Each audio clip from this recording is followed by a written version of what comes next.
Yeah, let me address two things and then we'll move on that people have been asking me about on Twitter. Dani Alves, he's Hmm. 39. He'll be the oldest player ever to play for Brazil at a World Cup.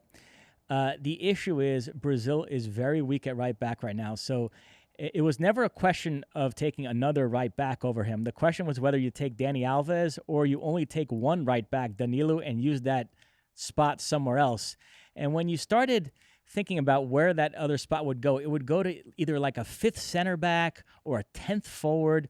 And that just felt like overkill, and it would essentially be a waste of a spot. So Dani Alves, I think, is more useful than what the alternatives would have been, just based on his leadership, his experience, and also he's still a good attacking option to have on the bench. If you're losing a game in the second half, that's a change you can make. Take out Danilo, put in Dani Alves, and he's still a player that might be able to drop a pinpoint cross at a striker's head and create a goal out of nothing. So I think that alone in a squad of 26 makes him a more useful player than, like I said, a fifth center back or a 10th forward who's never going to get on the field. So I'm okay with it.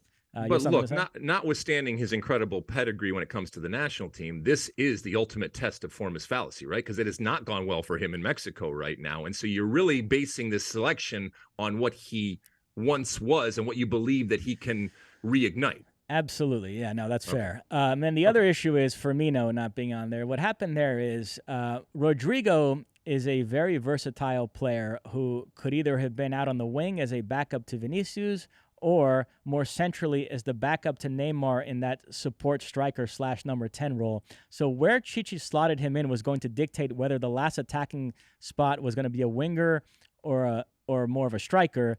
And Chichi ended up placing Rodrigo centrally as the backup to Neymar and use that last spot on Martinelli. He could have done it the other way. He could have put Rodrigo out on the left wing, backing up Vinicius, and then called up Firmino to be the backup to Neymar.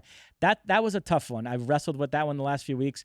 Again, it's one you could have gone either way. Tim Vickery wrote a column about it today. He questioned Chichi's decision a little bit, and I'm not saying Tim is wrong, but to me that's like a 50-50. You could have gone either way. That's the one real debate I'm having in my head right now. But again, in the grand scheme of things, I don't think that's going to win us or lose us the World Cup. Everybody that absolutely has to be there is there, and I feel good about the squad and ready to go.